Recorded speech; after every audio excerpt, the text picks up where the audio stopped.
Dominick Izzo, the Bull of MLM Network Marketing Warfare Podcast. I have another guest today. I have Sophia, Garcia, Morrison sitting in with me, and we're going to talk about all things network marketing. So number one, thanks for joining me today. I really appreciate that. Thank you for having me. Of course. You and I met, I want to say a couple months ago. We were talking about the network marketing industry. We had a conversation over on Instagram and go back and forth. And what was nice about you is you didn't try to pitch me. Right. And I don't believe I tried to pitch you. If I could have, I always try to pitch everybody, but you weren't somebody who looked at my content and then gave me the old, oh, well, you know, hey, you should join my team and this and that and blah, blah, blah. I think that's so important to have more conversations with people like that who understand it. You know, like in the United States alone, there's 329 million people. And there's plenty of us to go and prospect and teach and grow and learn from. So we don't have to keep vulturing one another.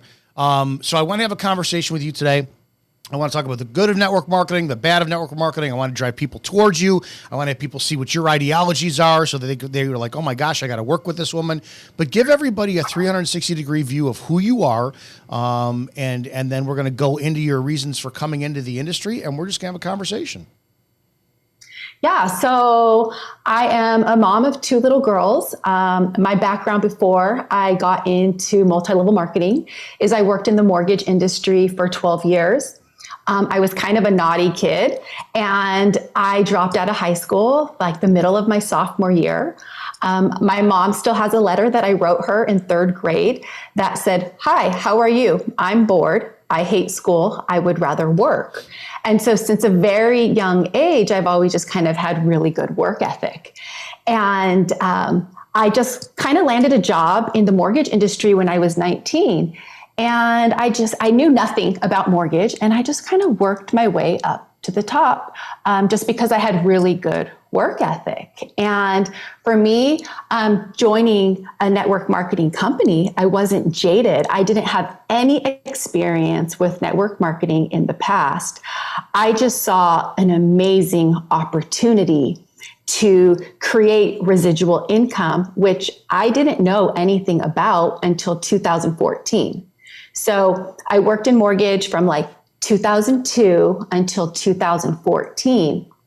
And being a mom of two little girls that are 14 months apart, I was getting up very early in the morning. I was going to bed late at night because I was taking care of my kids and my family.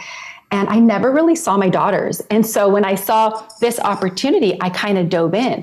But my background before this was just like working hard and doing whatever it took in whatever job I had.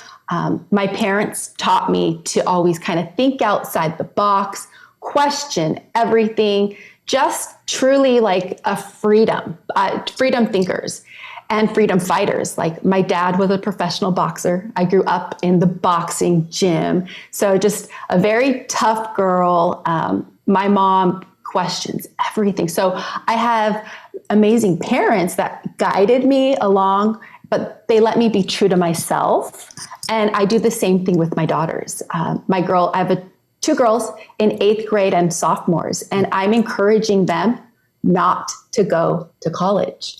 I'm encouraging them to, whatever it is that they want to do, go to a trade school to start their own business. I just see so much value in just running whatever it is that you love business-wise, because if you're passionate about something, people just truly come to you. So you're never going to see me popping into someone's DMs and trying to pitch them on my business. Although I would love for everybody to be in my business, I just know not everybody is going to want to do what I do, and that is okay. But I am a big fan of multi-level marketing, whatever company that you are in.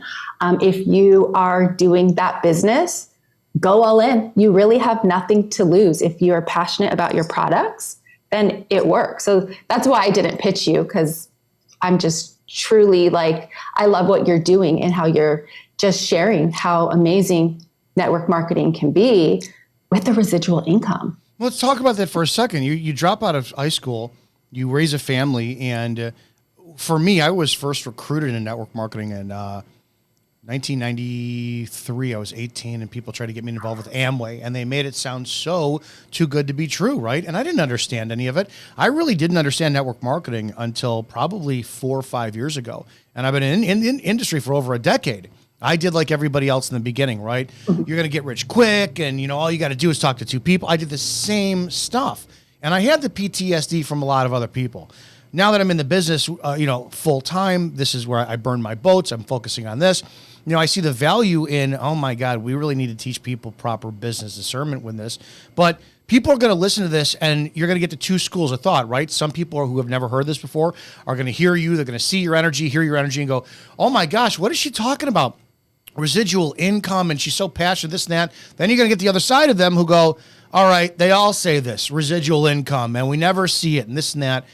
Did you have any roadblocks in the beginning of your network marketing profession? Did you have any times where you're like, all right, this isn't what somebody told me it was going to be? Did you have any hiccups to where it kind of got you off track? Maybe you were like, I'm a very, very, very hard worker. I'm not seeing any results just yet. Did you have struggle basically in the beginning? And if so, what kept you in the business in spite of those struggles? I actually didn't. So with my company, I was offered the essential oils because my youngest daughter had been dealing with some major respiratory problems. And I had been taking her to just her pediatrician, and she just wasn't getting any relief. And so when these snake oils, hippie oils were offered to me, I completely rolled my eyes. I'm a very stubborn woman. And when they were offered to me, I was like, oh my God, like my baby girl needs Jesus, not these snake oils. But I was so desperate as a mom to take care of her and get her better. And so when I got these 2 little bottles of essential oils, within a couple of days, she was getting the relief and the support that she needed. So that was 2012. And so ever since 2012, we haven't been to a traditional doctor. We see a naturopath as needed. Everything kind of changed where I wanted to live this healthier lifestyle. I wanted to get rid of the toxic stuff that was in my home just to support our health. And so my thing is like health. So in 2012, I started taking control of our health. And I'm a believer. If you can take control of your health, then you are leaning towards true freedom. Not just financial freedom, not just time freedom, but when you take care of your health freedom, it's like game changer. So I started using the products in 2012, and the business side was not introduced to me until 2014. Oh, so for 2 full years. How pissed were you?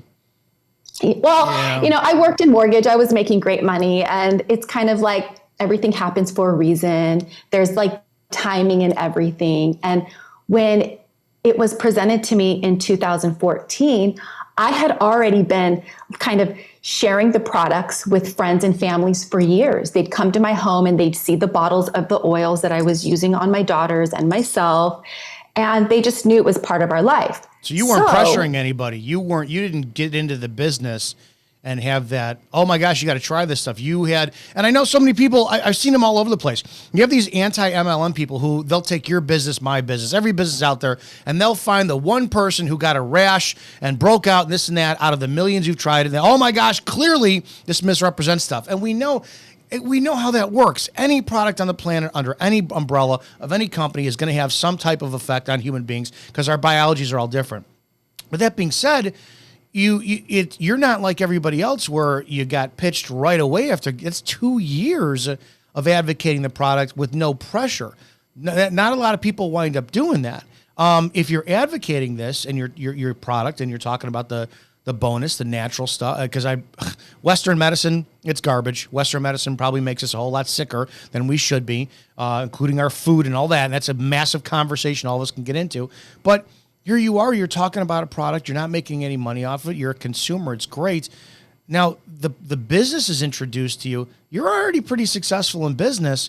Did you kind of raise an eyebrow and go, your business model is, what do you mean you got to recruit and pitch and close? Were you immediately at ease with the business, or maybe this will just answer the question. Since you did drop out of high school, that opened your mind for not being set in this is the typical regimented path. You must do this like the rest of us were.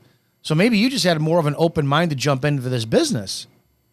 Oh yeah. I mean, there's certain topics I talk to people about, like what I remember in third grade, and I was just like completely turned off by just the teachers and their indoctrination. And I was like checked out. I was thinking about the monkey bars, the swings, what my mom packed me for lunch. Like that was that kid.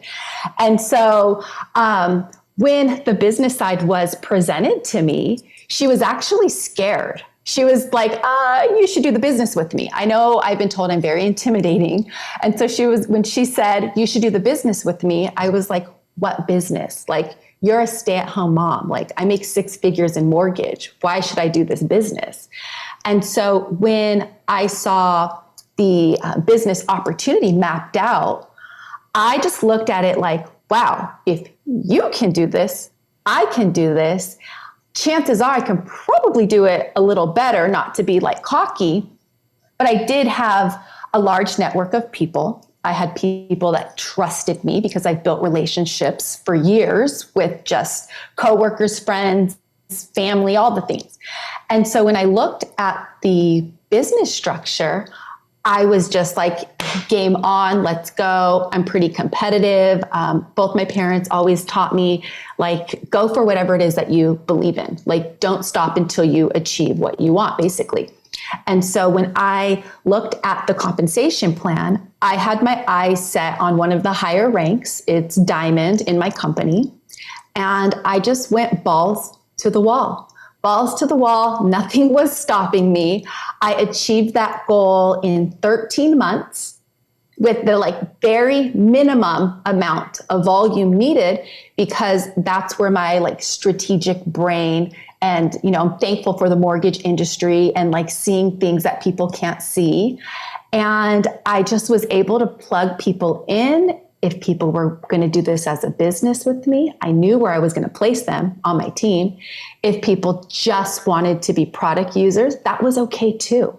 I love helping people improve their life, and them improving their life and using these products, I was plugging them into the right spots, which not only helped solidify my rank and help me earn money, it also helped support my friends and family who wanted to do the business with me also. So it wasn't just about me, it was also about supporting my business partners. And what I do truly love about my company is we are incentivized to get paid more the further we go down in our organization.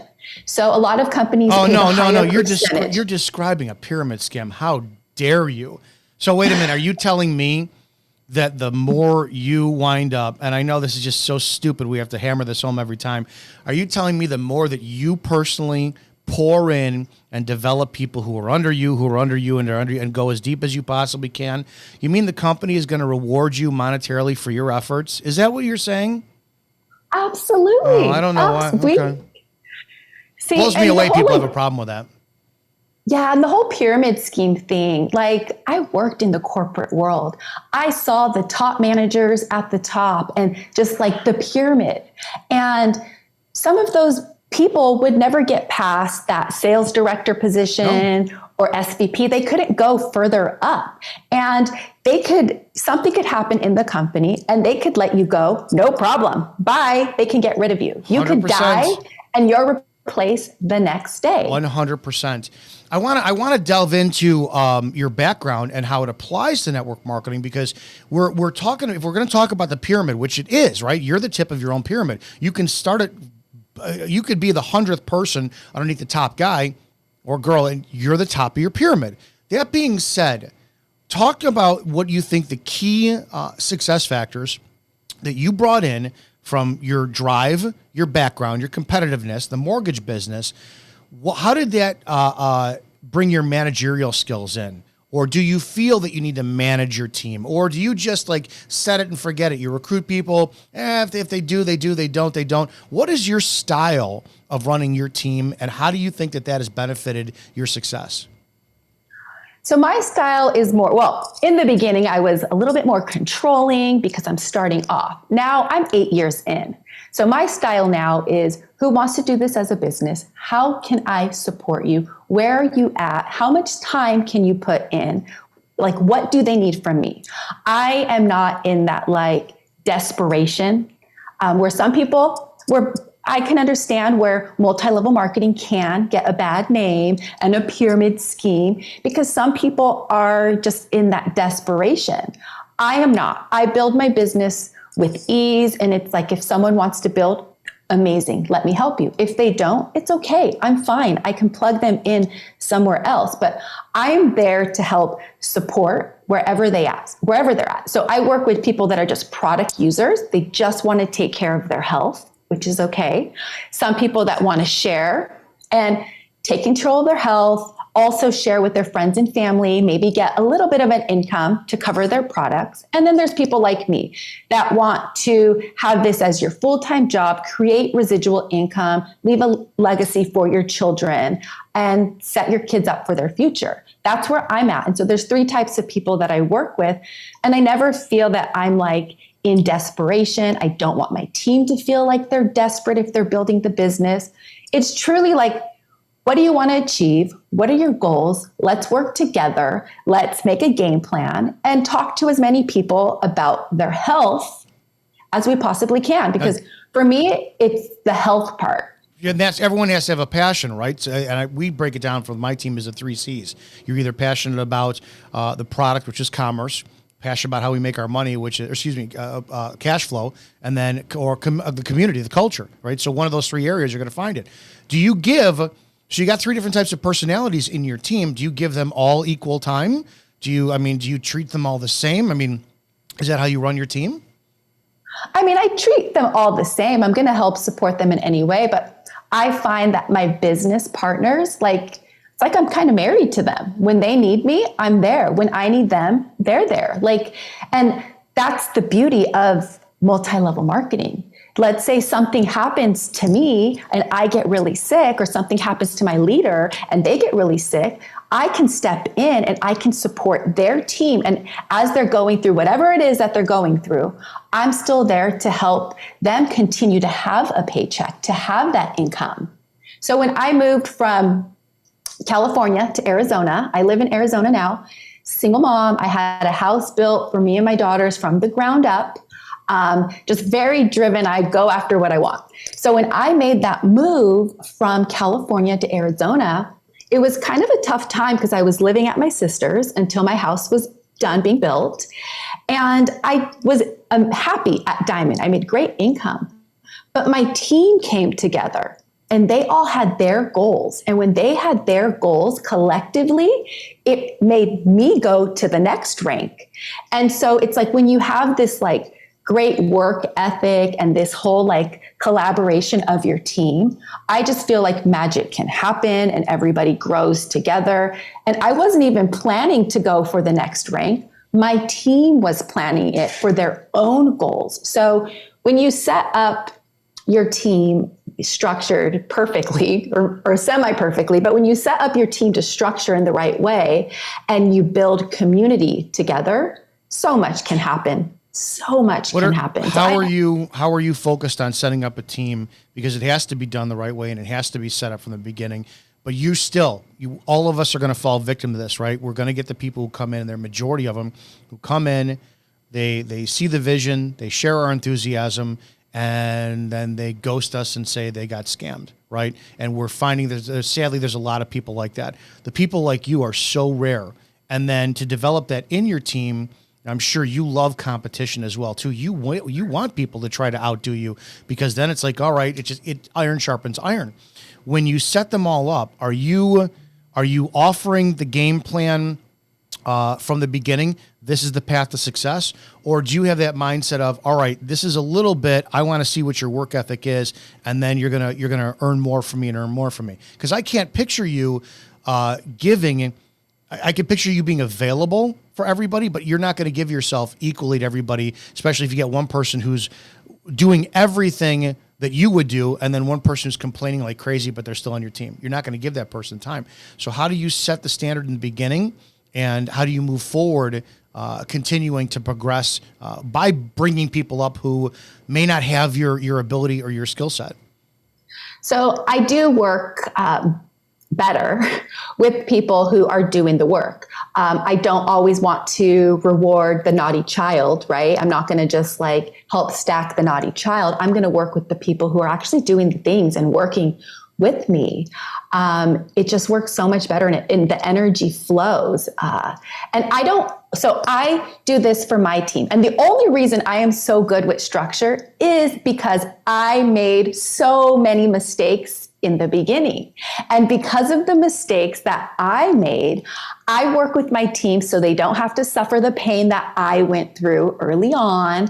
And not only do I work with my team, but I'm one of the top leaders in the company, and I have a lot of other top leader friends, and they've made mistakes too, but they didn't get to clean things up the way I did. But now I love my cross-line friends. We are like the best friends.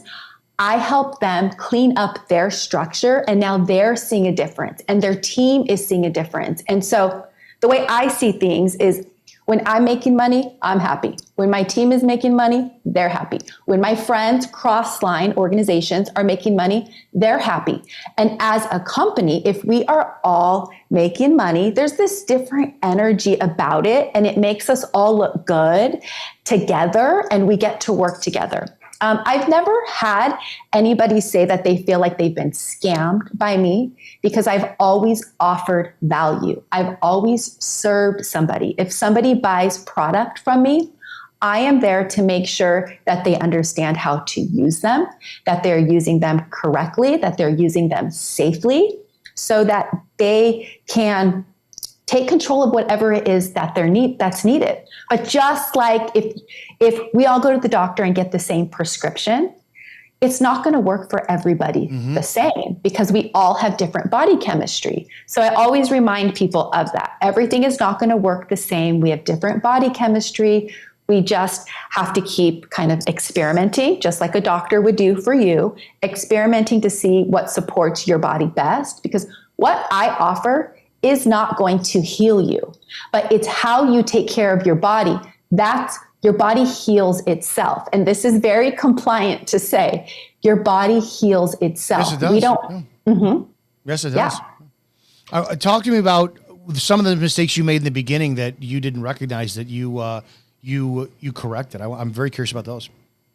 So I would have someone say like, oh yeah, I want to do this business with you, because I sold them on my vision. I didn't ask them what their vision was. So I sold them on my vision. And then I started like stacking people under their team. Mm-hmm. They would hit rank and they would make money. And they're like, well, you put all these people on my team. That's your fault, not mine, right? Yep. And so I would be like, oh my gosh, I have to rebuild a new leg. Like a new team. I can't just like not move forward in my business because this person like. Isn't it amazing how many of us have done that, where you believe in somebody? I can't tell how many times over the years I've paid somebody's fee to come in, or I have stacked their leg and this and that. And it goes back to that, the capitalism versus socialism. You give people things, they have no value. They have no value. And I don't know how many people wind up criticizing this industry, right? Oh, you got to pay to get in? Well, you got to pay if you're going to buy a business franchise anywhere. I had to pay my rent when I owned a gym, for the love of God. But when people say, okay, and they see the effort is going to be matched by the monetary value that they get from a check, and they say, okay, I mean, I can work harder and make more money. Oh my gosh, it gives them an opportunity. So yeah, we've all done that mistake where we try to help out the people underneath us instead of teaching them to help themselves, and that burns this business. Yeah, it really does. And those were my mistakes, and me making those mistakes, I'm grateful that my company allows us to kind of make different exceptions here and there. It all has to be like legal and within like their guidelines. And I kind of figured out a way to get things cleaned up so that people's organizations just did not crumble. And that's how I got good at it, because mine almost crumbled. And I put in the extra work. When I got started doing doTERRA as a business, I was working in mortgage. I was dropping off my daughters at childcare by like 6:30 in the morning. I was at work by like 7:30, working to like 5:30, sometimes 6, and then going straight to pick up my girls. So I never really saw them. I was at work so much. And I mean, I hate the word busy. When people use the word busy, and they say, I am so busy, I don't have time. I am so busy, I don't have money. To me, the word busy is just very small. It's victim. But if for me, it's like I was saying, my schedule is so full. I have a full calendar because I'm abundantly full. I'm bringing things in because I'm full. I'm complete. I'm not busy. Busy is like the lack of. And so when I would be working my full days and have to take care of get to take care of my kids and do the dinner or the bath, get them to bed, I was working my business from after they were in bed to the minute I fell asleep, basically, because I was so committed to my goals and I was working my job, making an income, still in mortgage, committed to my goals because I wanted that time freedom to be with my daughters. And once I was able to retire from mortgage and do my company full time, I was then able to homeschool my daughters. And I lived in California and we got to travel. I'm very big on like life experiences. And my girls got to see different countries. They got to go around to different states. They got to learn the value of money, which a lot of adults don't understand even to this day. And so I just created I don't know, this amazing relationship with my daughters that hadn't been there. I mean, it was, but there was also some disconnect because I was working full time. And a quick conversation I had with one of my best friends who does this business with me. She's a young widow, and she sent me a picture. Her husband died when their daughter was 5, and now she is 15. She just turned 15, so 10 years ago. And I'm like, you should do this business with me. She's the only one I pitched because I love her, genuinely just care for them. And she sent me a picture of her daughter starting her sophomore year, just like mine. And she's like, I just can't believe this. And that they're sophomores. And I said, but you know what's really amazing is that we have got to be with them every step of the way. We never skipped a beat because we do our company full time and we didn't have the full-time jobs. This is our job. So we had the time freedom to put everything into our daughters. So you didn't treat this like a hobby when you first got in this. You treated it as so we talk about that for a second, because so many people, a lot of the anti-MLM content I see is people are comparing that it's more lucrative to work at a McDonald's than it does for network marketing, and nobody ever shows the hours, meaning that you're either going to show an 8, 10, 12-hour McDonald's shift, but nobody talks about how many hours that people in network marketing were working and then failed. It could have been an hour a week. They don't ever talk about that. You know, I used to use the pitch of full-time in this industry is considered 2 hours a day. No, full-time in this industry is considered 8, 10, 12 hours a day. It's as simple as that. This is a business. Talk about the mindset for treating this like a business, like a job, because so many people want to focus on the dream without the discipline. So how essential is that to take this seriously to be successful? Oh my gosh, like you cannot treat this like a hobby. In any multi-level marketing company that you are doing, you're not going to treat it like a hobby, or you're just going to get paid like a hobby. Sometimes, not all the time. You're not going to truly make that residual income, because if you're treating this like a hobby, then you're attracting people who are also going to treat this like a hobby, and no one's truly committed. Can I interrupt you for 1 second? Because I want to clarify this too. Residual income doesn't mean you stop, you do nothing, and the money keeps coming in, right? You started getting the residual income, which meant that you were paid on the benefits for the foundation you poured into the people underneath you. But you don't stop once that coming in, do you? No, absolutely not. So many people think that that's what that is, residual income. I'm just going to go sit in a boat somewhere and the checks are going to come in, but they'll go down and down and down and down and down unless you keep working.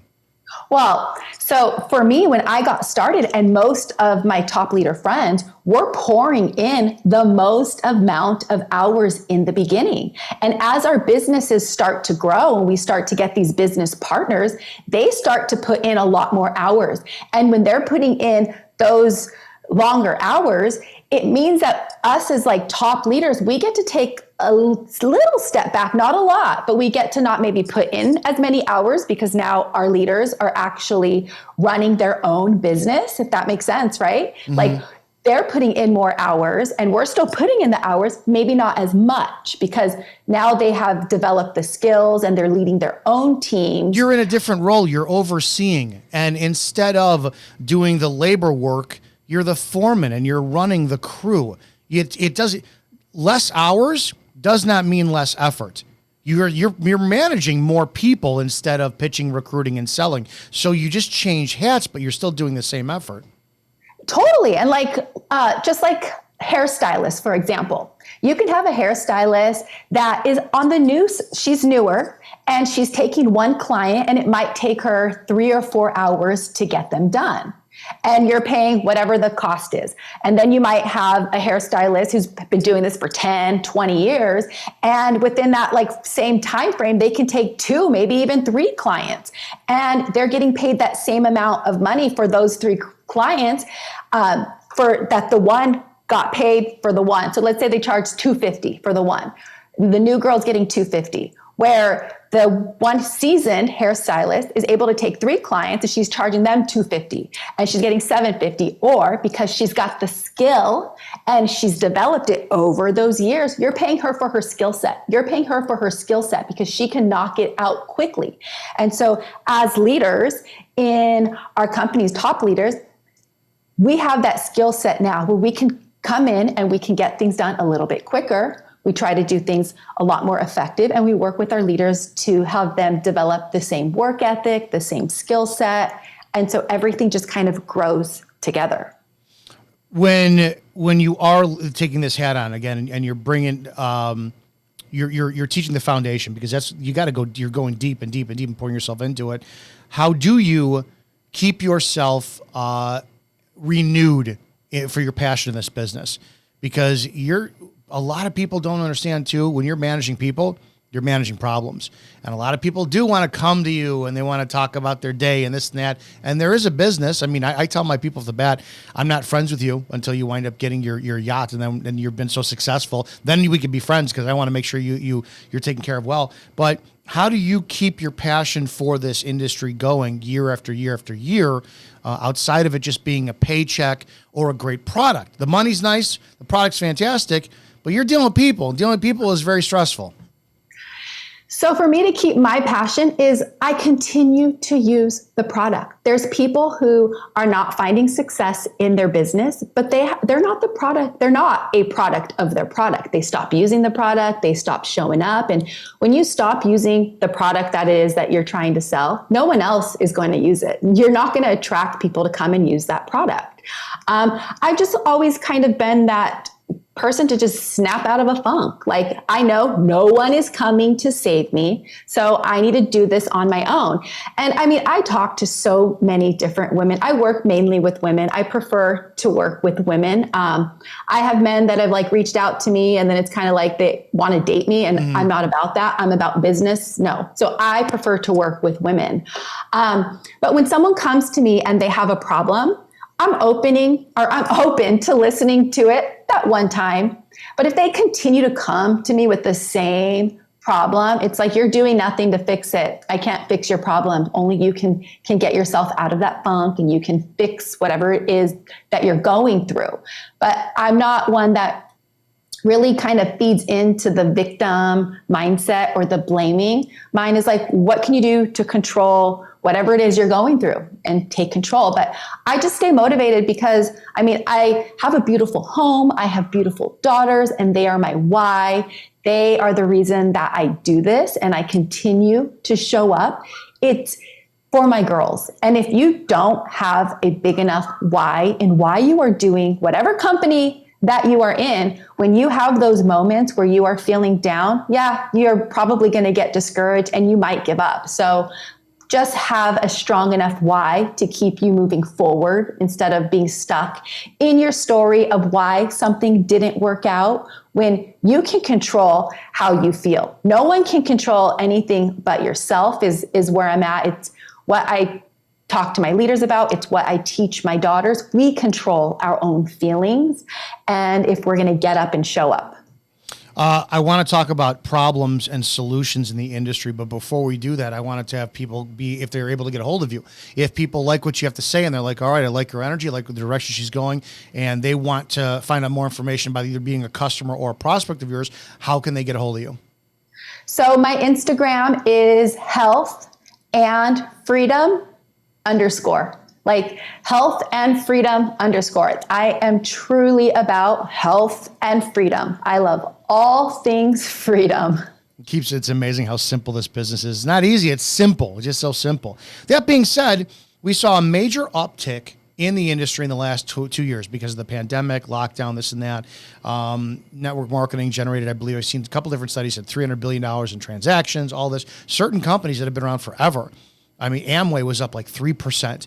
Herbalife was up like 7 or 13%, and New You Life was up. So the industry went up because people saw value in it, but a lot of mistakes are being made because as soon as a lot of people came in, we know that 80% of those people are going to have a bad experience because of the way that it's taught. I always say that it was the 80s and the 90s where this industry shit the bed, where people are like, oh, you're going to get rich quick, and all you got to do is talk to 2 people, and they don't talk about proper selling tactics, marketing tactics, objection handling. There's not a lot of sales skills that are in there that people are teaching. That being said, from a micro and a macro viewpoint, what do you think are some of the major problems on the big scale about network marketing that need to be addressed? And what do you think some of the littler problems are in the industry that need to be addressed? I think when you just overpromise them, just like that, like come in, you're going to make X amount of money, without telling them, okay, you can make that much money, but this is what goes along with it, with the work behind it, with the talking to people, with the like sharing your story. I think that is like a really big problem because people think they're just going to start making money and they can quit their job and retire their husband and whatever. They live beyond their means and then they can't even afford their own products. Another thing that is so small but happens so often is someone will sign up for whatever company that it is, and then they don't get any education. They're not taught how to use the product. They don't know anything about the company.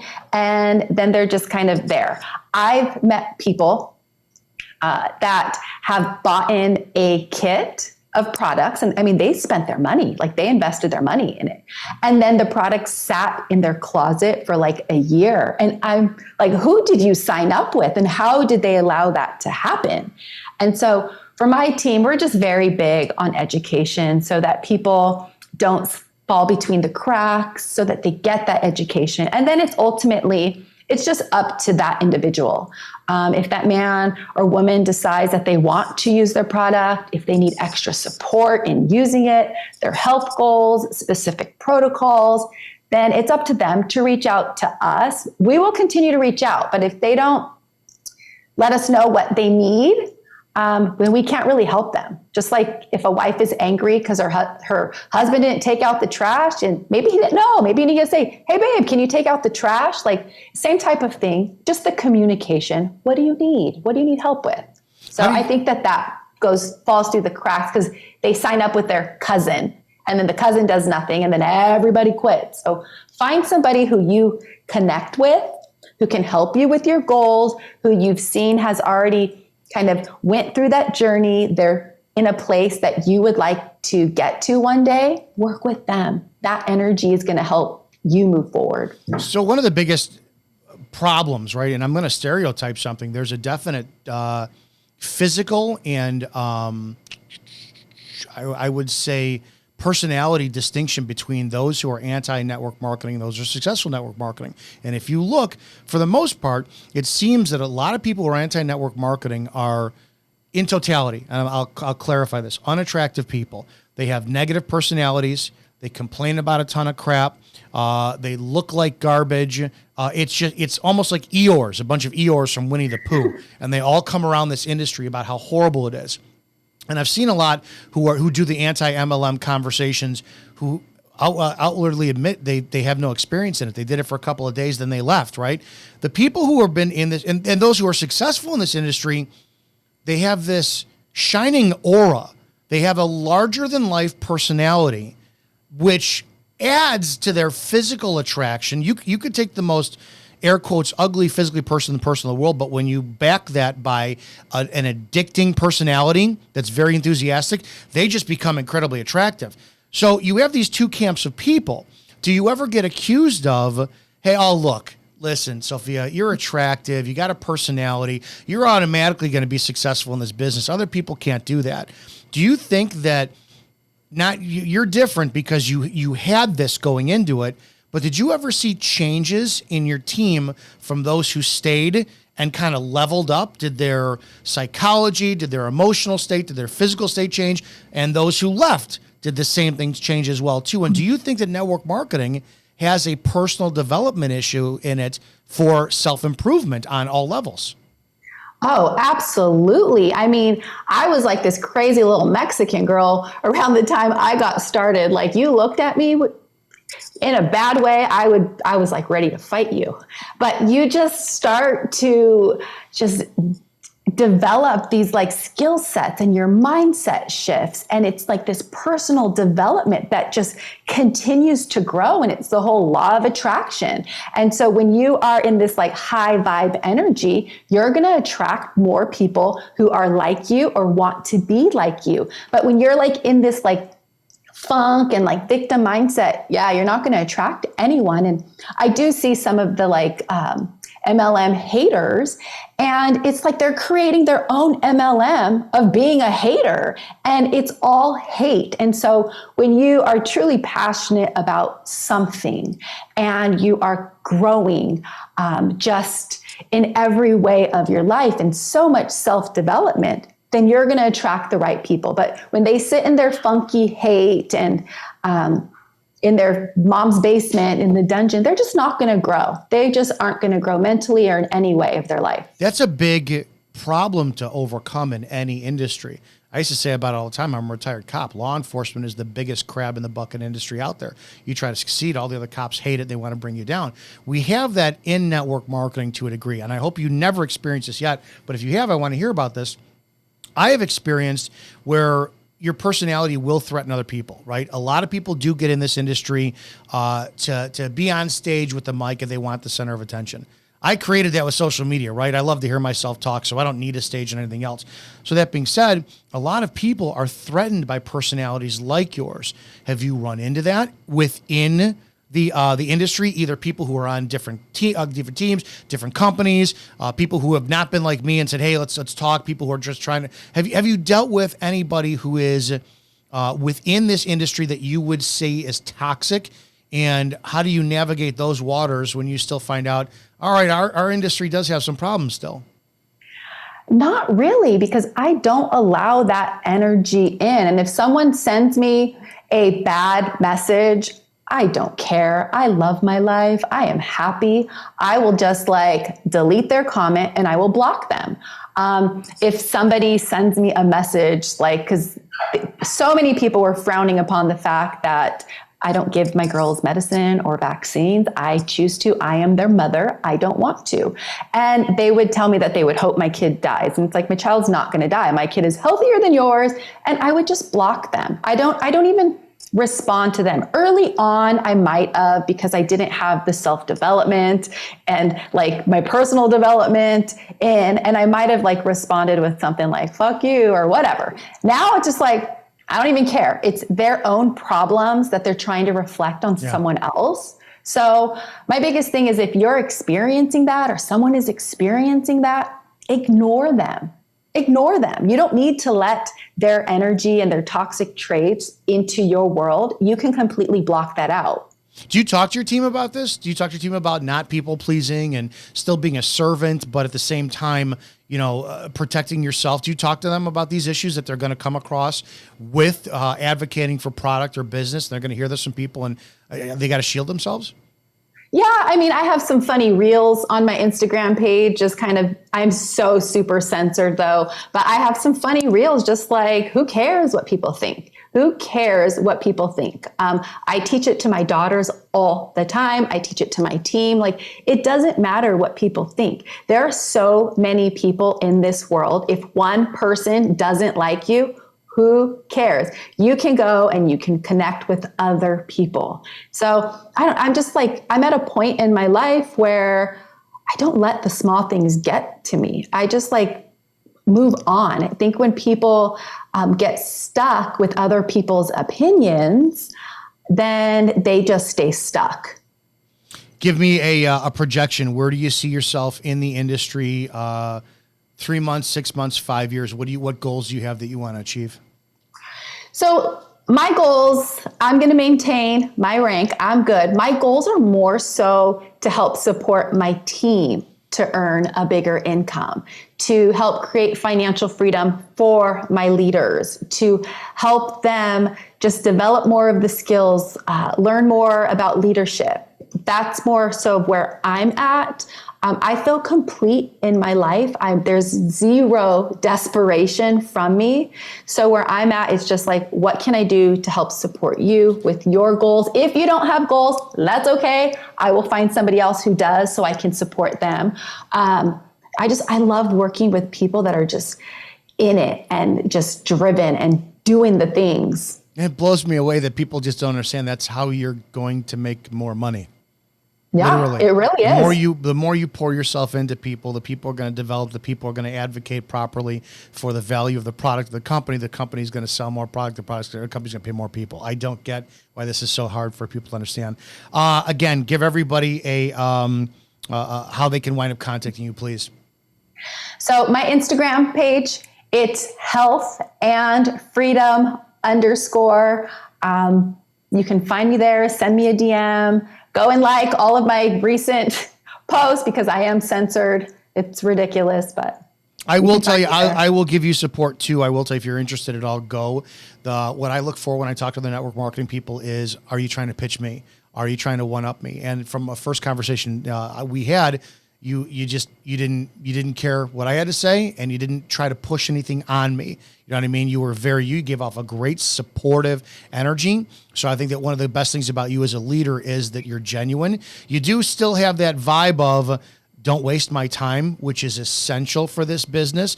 But at the same time, too, you're genuinely going to pour into people. So if anybody is interested in working with Sophia, you should. She has the qualities of leadership that this industry desperately needs. So I have no doubt that you're going to continue to build and grow. So I appreciate that. 100%. All right, guys, this is the Bull of MLM Network Marketing Warfare podcast. Hope you guys enjoy it. We have more guests, more interviews coming up.